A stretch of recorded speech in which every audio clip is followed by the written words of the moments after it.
Hello friends, welcome to Nice Commerce. Now this is our question. Bharat Limited invited applications for issuing 2 lakh equity share of rupees 10 each. The amount was payable as on application 3 rupees per share, allotment 5 and the first and final call 2 per share. Applications for 3 lakh share were received and pro rata allotment was made to all the applicants on the following basis. Applications for 2 lakh share were allotted 1,50,000 share on pro rata basis. Applications for 1 lakh share were allotted 50,000 share on pro rata basis. Bajaj, who was allotted 3,000 share out of the group applying for 2 lakh share, failed to pay the allotment money. His share were forfeited immediately after allotment. Sharma, who had applied, पहले में अगर आप देखें तो allot लिखा था, means इतने share इसको दिए गए, और ये अप्लाइड मीन्स इन्होंने एप्लीकेशन सबमिट करी. Out of the group applying for 1 lakh share failed to pay first and final call and his share were also forfeited. Out of the forfeited share, 3,500 share were reissued as fully paid at the rate of rupees 8 per share. The reissued share include all the forfeited share of Bajaj past the necessary journal entries. So ये जो question है ये multi stage forfeiture है और proportionate reissued है. अगर हम इस पूरी प्रोसेस को समझें तो पहले एप्लीकेशन होगा जिसका हम रिसीव्ड और ड्यू करेंगे, फिर अलॉटमेंट होगा जिसमें ड्यू और रिसीव्ड करेंगे और यहाँ पर कॉल्सिंग एरियर होगा. देन हम लोग 3,000 शेयर को फॉरफीचर करेंगे. 3,000 शेयर फॉरफीचर होने के बाद जो रिमेनिंग शेयर बचेंगे उनसे हम फर्स्ट कॉल ड्यू और रिसीव्ड करेंगे जिसमें कॉल्सिंग एरियर होगा, और देन फिर से हम फॉरफीचर करेंगे. तो there are 2 types of forfeiture, after allotment and after first call. फिर रीइश्यू होगा, और जब फॉरफीचर शेयर रीइश्यू होता है तो हम कैपिटल रिजर्व की एंट्री करते हैं. तो आप देखिए मल्टी स्टेज फॉरफीचर है, पहले एप्लीकेशन, फिर अलॉटमेंट, देन फॉरफीचर. फिर जितने शेयर फॉरफीचर हो जाएंगे उसको छोड़कर बचे हुए शेयर को हम फर्स्ट कॉल करेंगे, देन फिर फॉरफीचर होगा, देन रीइश्यू और देन कैपिटल रिजर्व. तो चलिए हम क्वेश्चन समझ लेते हैं. हम लोगों ने 2 लाख इक्विटी शेयर इशू करे at the rate of rupees 10 each at par. Number of subscription received 3 lakh. It is called over subscription. So हमारी एनालिटिकल टेबल जो आपको मालूम है 9 कॉलम बनते हैं. Share issued, applied, allotment, money received, money due, excess existing allotment, excess existing call और excess refund. Number of share issued करे 2 lakh, applied हुए 3 लाख. यहाँ पर 2 ग्रुप बनाए गए. 2 लाख एप्लीकेशन होल्डर्स को 1,50,000 शेयर अलॉट करे. इट मीन्स इसको मिनिमाइज करें तो 4:3, हर 4 एप्लीकेशन पर 3 शेयर, और 1 लाख एप्लीकेशन होल्डर्स को 50,000 शेयर अलॉट करे. It means 2:1. तो टोटल नंबर ऑफ एप्लीकेशन हो गई 3 lakh, 2 + 1 3 lakh and the number of share allotted 2 lakh. अब एप्लीकेशन की जो फीस है वो है 3 रुपीज पर शेयर. तो 2 लाख इंटू 3 6 लाख रिसीव्ड हुआ. नंबर ऑफ शेयर अलॉट किए 1,50,000, तो 1,50,000 इंटू 3 4,50,000 ड्यू हुआ. Excess is 1,50,000 and now such excess adjusted in allotment. Why? Because allotment की फीस 5 रुपीज पर शेयर है, और अगर 1,50,000 इंटू 5 कर मल्टीप्लाई करें तो we need to required 7,50,000. But मेरे पास जो एक्सेस है वो ओनली 1,50,000 है, तो मैं 1,50,000 होल अमाउंट जो है वो एडजस्ट कर लूंगा अलॉटमेंट में, और रिमेनिंग जो है उनसे कलेक्ट कर लेंगे. फिर 1 लाख एप्लीकेशन इंटू 3 करा तो 3 लाख रिसीव्ड हुआ. नंबर ऑफ शेयर अलॉट किए 50,000 इंटू 3 1,50,000 ड्यू हुआ.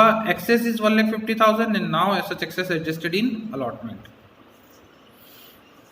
ऐसा इसलिए बिकॉज 50,000 शेयर इंटू अलॉटमेंट की फीस 5 रुपीज करें तो we need to require 2,50,000, but excess is only 1,50,000. तो मैं 1,50,000 एडजस्ट कर लेता हूँ, और जो रिमेनिंग है वो मैं उनसे कॉल करके कलेक्ट कर लूंगा. तो यहाँ पर एप्लीकेशन का काम पूरा क्लियर हो गया. रिसीव्ड में अगर आप देखें तो ये रिसीव्ड है जिसमें टोटल 9 लाख रुपीज रिसीव्ड हुआ. तो ये रिसीव्ड की एंट्री में 9 लाख रुपीज आएगा. जब ड्यू करेंगे तो ये टेबल आपको बता रही है, ड्यू मतलब कैपिटल 6 लाख रुपीज हो गया, excess adjusted in allotment 3 lakh, call में कुछ नहीं है और रिफंड में कुछ नहीं है, तो फाइनली एप्लीकेशन में 6 लाख और अलॉटमेंट में 3 लाख हो जाएगा ट्रांसफर।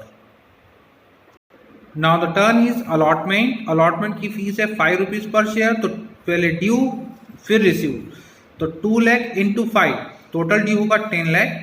अब रिसीव्ड की बात करते हैं तो टोटल 10 लाख का ड्यू है, उसमें से 3 लाख तो आपको एप्लीकेशन के ऑलमोस्ट क्रेडिट हो गए, तो आपको अभी 7 लाख रुपीज की और रिक्वायरमेंट है।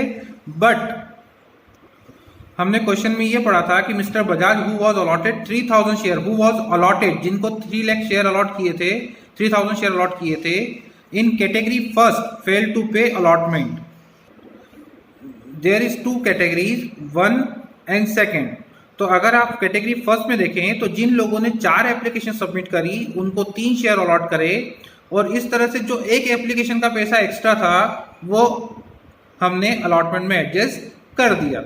तो यहां पर भी जो मिस्टर बजाज हैं, अगर उन्हें 3000 शेयर अलॉट किए गए तो we find how much share they applied. तो first we calculate how much share applied by mister Bajaj. तो आप देखिए एप्लीकेशन और ये लिखा शेयर अलॉटेड, 4 एप्लीकेशन सबमिट करने पर शेयर कितने मिले 3000। तो यहाँ पर 3000 की वैल्यू 3 की वैल्यू 3000 गिवन है, हम x की वैल्यू कैलकुलेट कर लेंगे। तो जब ये वैल्यू कैलकुलेट करेंगे तो x मतलब एप्लीकेशन, तो application number of share applied, तो मिस्टर बजाज ने यहाँ पर 4000 शेयर अप्लाइड किए, तो they submitted 4000 application but we allotted them 3000 share, then excess application is 1000।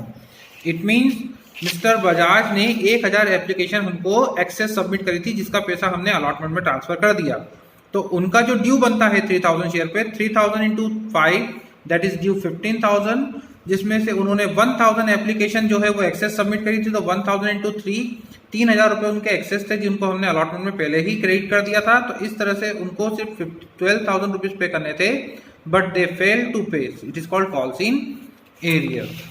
तो यहां पर 7 लाख में से 12000 कॉल्स इन एरियर माइनस हो जाएगा, तो मनी रिसीव्ड होगा 6,88,000। अब हम आफ्टर अलॉटमेंट मिस्टर बजाज के 3000 शेयर को फॉरफीचर कर लेंगे।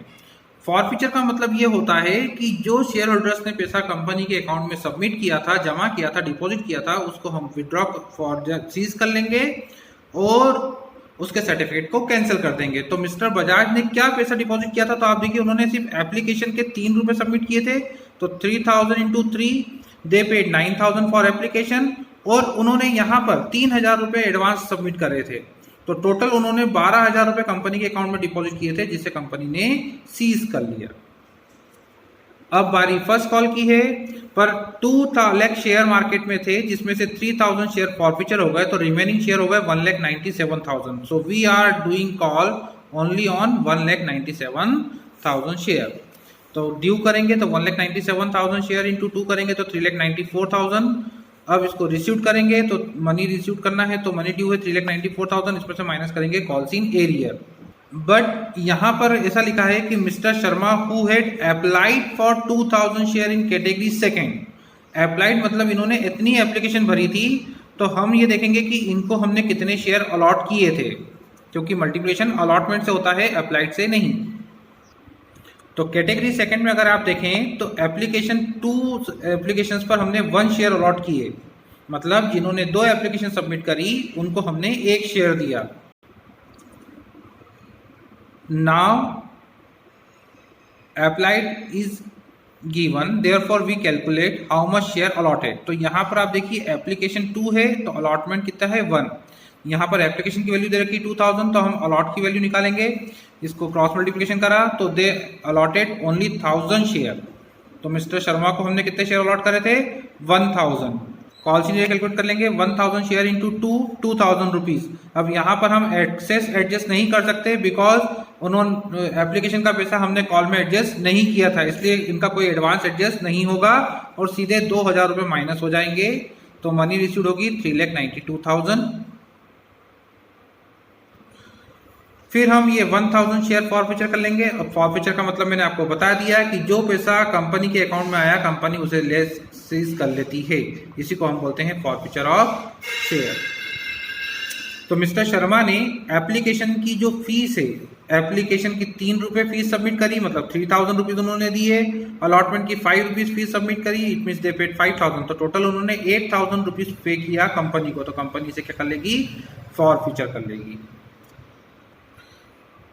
जब फॉरफीचर हो जाएगा तो इसके बाद कंपनी क्या करेगी कि इनमें से 3500 शेयर रीइश्यू करेगी, और उसमें क्लियर लिखा है कि जो शेयर रीइश्यू किए गए उसमें से टोटल शेयर मिस्टर बजाज के हैं और रिमेनिंग 500 शेयर जो हैं वो मिस्टर शर्मा के हैं। और कंपनी ने शेयर इशू करा है 8 रुपीज पर शेयर, तो बैंक में जो पैसा आएगा वो 3500 इंटू 8 28,000 रुपीज आएगा, और डिस्काउंट जो होगा वो 3500 शेयर इंटू 2 7000 रुपीज होगा। अब बात करते हैं कैपिटल रिजर्व की। तो मैंने आपको पहले ही बता दिया कि जितने शेयर जिसके रीइश्यू होंगे उसी के हिसाब से हम उसका पैसा यूज करेंगे टू कैलकुलेट कैपिटल रिजर्व। तो यहाँ पर 2 लोग हैं, मिस्टर बजाज और Sharma. Number of share forfeited, mister Bajaj के 3000 शेयर और शर्मा जी के 1000 शेयर। फॉरफीचर अमाउंट 12,000 और इनके 8,000 रुपीज फॉरफीचर किए। रीइश्यू, तो मिस्टर बजाज के तो टोटल शेयर रीइश्यू है इसलिए इनका टोटल फॉरफीचर अमाउंट यूज होगा, जबकि इनके 1000 में से ओनली 500 शेयर इशू हुए, तो हम सिर्फ 500 शेयर का पैसा ही यूज करेंगे। तो हम कैलकुलेट करेंगे कि 500 शेयर पर कैपिटल फॉरफीचर अमाउंट कितना होगा। तो 8000 रुपीज फॉरफीचर किया ऑन 1000 शेयर, तो इंटू 500 शेयर पर कितना हो जाएगा 4000। अब टोटल फॉरफीचर हो जाएगा 12,000 प्लस 4,000 इक्वल्स टू 16,000, और उसमें से हमने डिस्काउंट जो दिया है रीइश्यू करने पर वो दिया 7,000, तो प्रॉफिट कितना हो गया 9,000। It is said to be capital reserve. It is a capital profit, therefore transfer to capital reserve. Mister Sharma के 8,000 फॉरफीचर किए थे जिसमें से हमने सिर्फ 4,000 रुपीज यूज किए to calculate capital reserve, so balance of forfeiture account rupees 4,000। इस तरह से हमने सारी कैलकुलेशन कर ली। अब हम जर्नल एंट्रीज कर लेते हैं। एप्लीकेशन की स्टेज सीधी होती है, received, due, bank account debit to equity share application account 9 lakh rupees. ये आपको पहली जो टेबल है एनालिटिकल टेबल उससे मालूम पड़ जाएगा। अब इसको ड्यू करेंगे तो equity share application account debited to equity share capital account 9 lakh से क्रेडिट है तो 9 लाख से डेबिट हो जाएगा। कैपिटल में 6 लाख और अलॉटमेंट में 3 लाख, ये आपको टेबल से मालूम पड़ जाएगा। अब अलॉटमेंट की बात करते हैं तो पहले ड्यू करेंगे और फिर रिसीव। तो जब ड्यू करेंगे तो equity share allotment account debited to equity share capital account 5 lakh in 2 lakh into 5 10 lakh rupees. अब जब रिसीव करेंगे तो bank account debited, calls in arrear account debited to equity share allotment. Total 10 lakh rupees से क्रेडिट है जिसमें से 3 लाख रुपीज ऑलमोस्ट क्रेडिट हो गया, तो 10 लाख में से 3 लाख माइनस कर देंगे तो बचा कितना 7 लाख। तो 7 लाख से और क्रेडिट कर देंगे तो टोटल 10 लाख से डेबिट हो जाएगा के बराबर हो जाएगा। कॉल्स इन एरियर हमने पीछे कैलकुलेट कर लिया था, 12,000 रुपीज था, तो बैंक में जो पैसा अमाउंट रिसीव होगा वो होगा 6,88,000। इसके बाद हम फॉरफीचर करेंगे। तो फॉरफीचर की एंट्री बहुत सिंपल है, ड्यू की जस्ट उल्टी करना है। तो equity share capital account debit कर देंगे टू शेयर फॉरफीचर अकाउंट और to calls in arrear account, because यहाँ पर कॉल्स इन एरियर डेबिट है तो इसको क्लोज करने के लिए यहाँ पर क्या कर देंगे क्रेडिट कर देंगे। अब आप देखिए कि हम अलॉटमेंट के बाद फॉरफीचर कर रहे हैं इसलिए इनकी कॉल्ड अप कैपिटल अभी 8 रुपए होती है, 3 रुपए एप्लीकेशन के और 5 रुपए अलॉटमेंट के, तो टोटल 8 रुपए से क्रेडिट हुआ, इसलिए डेबिट भी कितने से होगा 8 पर शेयर से। तो 3,000 शेयर इंटू 8 24,000 रुपीज। इसमें से कॉल्स इन एरिया 12,000 रुपीज है तो 12,000 फॉरफीचर अमाउंट हो जाएगा। ये बैलेंस ही अमाउंट है और हमने पीछे इसको कैलकुलेट भी कर लिया है। अब बारी है फर्स्ट कॉल की, पहले ड्यू फिर रिसीव। बट हम जब ड्यू करेंगे तो हम ड्यू करेंगे ओनली फॉर 1,97,000 बिकॉज 2 लाख में से 3,000 शेयर हमने फॉरफीचर कर लिए तो वो शेयर अब मार्केट में नहीं है, तो हम कॉल करेंगे ओनली फॉर 1,97,000 शेयर पर। तो equity share first call account debited to equity share capital account और 2 पर शेयर के हिसाब से 3,94,000 रुपीज। रिसीव करेंगे तो bank account debited, calls in arrear account debited to equity share first call account. जितने से डेबिट है उतने से क्रेडिट। एरियर 2,000 रुपीज हमने निकाला था तो ये आ जाएगा 3,92,000। Now we are again forfeited these 1,000 share तो हम यहाँ 2 बार फॉरफीचर कर रहे हैं, एक बार अलॉटमेंट के बाद, एक बार फर्स्ट कॉल के बाद। तो it is called multi stage forfeiture. Again capital account debit हो जाएगा क्योंकि इससे कैपिटल क्लोज हो जाएगी। जिस कॉल का कॉल सिनेरियो जो डेबिट था वो क्रेडिट हो जाएगा, इससे अकाउंट एलिमिनेट हो जाएगा, और जो पैसा बैंक में आया, जो कंपनी के अकाउंट में आया था, कंपनी उसे फॉरफीचर कर लेगी। अभी कॉल्ड अप कैपिटल 10 रुपीज पूरी हो गई बिकॉज हमने अब कॉल तक का स्टेज कर लिया। एप्लीकेशन अलॉटमेंट फर्स्ट कॉल, तो 3 + 5 + 2 इज इक्वल टू 10 रुपीज। तो कैपिटल हो जाएगी 1000 share into 10,000 rupees. Call scenario 2000, तो अकाउंट में पैसा डिपॉजिट हुआ 8000। ये हमने पीछे चेक कर लिया था अपना। नाउ अब रीइशू करेंगे तो हम ओनली 3500 शेयर रीइशू करेंगे, 8 रुपीज 8 पर शेयर। तो बैंक अकाउंट डेबिटेड, डिस्काउंट की जगह हम शेयर फॉरफिटेड वर्ड यूज करेंगे बिकॉज हम उसको सेट अप कर लेंगे उससे। तो bank account debited, share forfeited account debited to share capital account. 8 से मल्टीप्लाई करने पर 28,000 बैंक में आएगा, डिस्काउंट 7,000 और टोटल 35,000 रुपीज। अब लास्ट एंट्री होगी share forfeited account debited to capital reserve account 9,000 rupees. और 9,000 रुपीज की पूरी एंट्री हम यहाँ पर पूरा कैलकुलेशन कर चुके हैं कि हमने कितने शेयर कैसे रीइशू करे, और उसमें से हमने उनका फॉरफिटेड अमाउंट कैलकुलेट करके डिस्काउंट माइनस कर दिया, दैट इज 9,000 रुपीज। ये यहाँ पर आ गया।